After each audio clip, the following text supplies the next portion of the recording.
Buen día. Hoy hablemos de educación. Iniciamos con este podcast donde desenredaremos los cuadernos viejos y pantallas nuevas. Viajamos del pizarrón de tiza de nuestros abuelos al chat de tareas de hoy.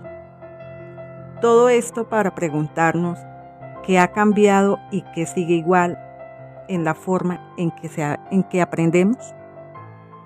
Quizás al final miremos la escuela de nuestros hijos con nuestros ojos. El presente podcast es una actividad del curso de Pedagogías Críticas y Decoloniales de la Universidad Iberoamericana, dirigido por la docente Lady Sáchica. Hoy tenemos dos grandes invitados. Nuestra psicóloga y socióloga Caterine Zapata de la Universidad Uniminuto. Hola, profe Joana, feliz de estar aquí acompañándolos, gracias por la invitación. Bienvenidos a nuestro podcast, doctora Caterine. Y nuestro segundo invitado tenemos al magíster Milton Henry Cabrera de la Universidad de Cartagena. Bienvenido, profesor Milton. Mil gracias por este espacio de reflexión frente a la educación. Bueno, ahora entrémonos en materia. En este episodio hablaremos cómo la historia de los sistemas educativos en Iberoamérica nos ayuda a comprender mejor la educación actual y a pensar nuevas formas de enseñar. A partir de autores como Gabriela Osebash, hoy quiero invitarlos a reflexionar conmigo sobre algo muy importante: cómo la historia de la educación y las ideas de la pedagogía crítica nos ayudan a entender lo que pasa en la escuela de hoy. Y lo más importante, cómo podemos transformar nuestras prácticas docentes para hacerlas más justas y significativas. ¿Qué tema tan importante? Vamos a pensar un momento en nuestras escuelas, las aulas, los contenidos, la manera en que estamos organizando las clases. Nada de esto es una casualidad. Es resultado de una educación pensada más en uniformar que en incluir. Bueno, yo comparto enormemente esa apreciación. Hay muchos elementos de la educación tradicional que hoy en día muy pocas veces nosotros entramos de pronto a analizar y a hacer como una postura crítica. ¿Alguna vez nos hemos preguntado nosotros qué temas o qué cosas se priorizan en la educación y qué cosas o qué temas del contexto local intervienen en el currículo?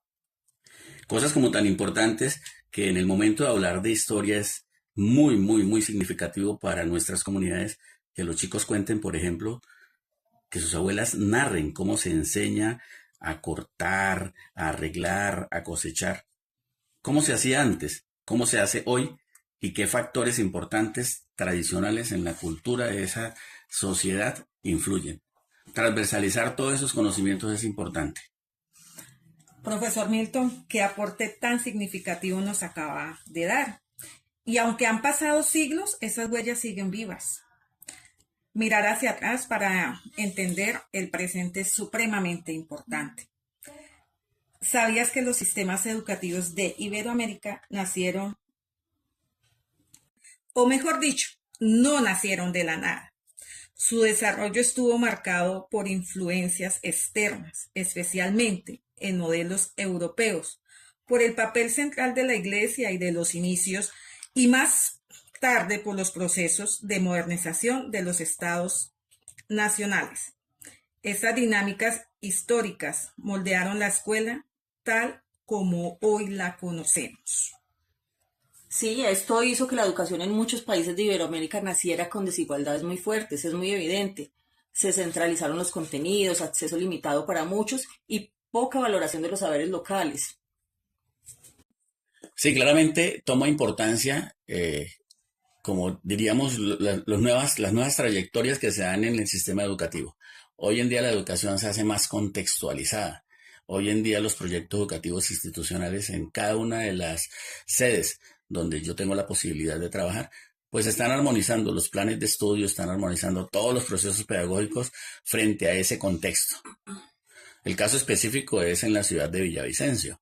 En la ciudad de Villavicencio, el proyecto educativo institucional pues tiene un nombre particular que se llama PIER, Proyecto Educativo Institucional Rural y Campesino, porque pudimos notar nosotros la importancia de contextualizar todos los aspectos del PEI al contexto local, que es rural y campesino.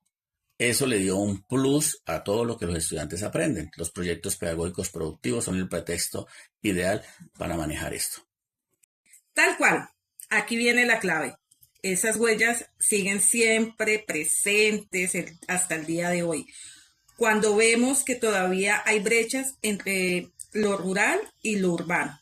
O cuando notamos que muchas veces la escuela enseña sin tener en cuenta la cultura de la comunidad. Ahí está ese legado histórico. Profe Joana, le pongo un ejemplo. Cuando en una escuela rural se enseña historia solo desde la mirada europea, no se habla de la comunidad que habita el territorio. Estamos viendo esa herencia histórica. Sí, definitivamente la deuda histórica que se tiene con el sector rural es inmensa. Y parte, efectivamente, de la manera como vienen organizados los planes de estudio, los sistemas. Y complementemos algo, la postura del docente frente a los procesos pedagógicos.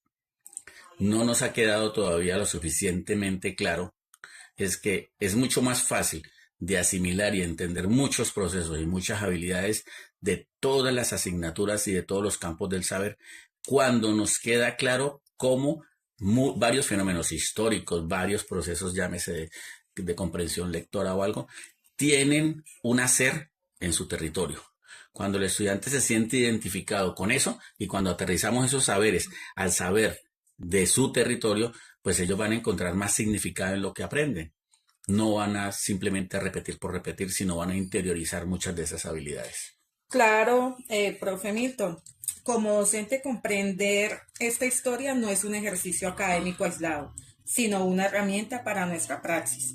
Si sabemos que la educación fue usada para reproducir desigualdades, podemos pensar cómo hoy la escuela puede convertirse en un espacio de transformación y justicia social. Nosotros como docentes, como profesionales, podemos diseñar actividades que inviten a los estudiantes a comparar pasado y presente. Podemos tener debates, análisis de fuentes históricas, proyectos que integren la memoria de sus comunidades en el aula. La historia de la educación en Iberoamérica nos recuerda que lo vivimos en aulas, hoy en resultados de luchas, tensiones, procesos sociales que siguen en marcha. Reconocerlos nos permite enseñar con conciencia crítica y con compromiso de transformar. Pero pilas, no basta con reconocer el pasado, también necesitamos mirar críticamente el presente. La teoría crítica que nació con la escuela de Frankfurt nos recuerda que la educación no es neutra. Puede reproducir desigualdades, pero también puede ser un espacio para cuestionarlas. Mire que es un aspecto supremamente importante.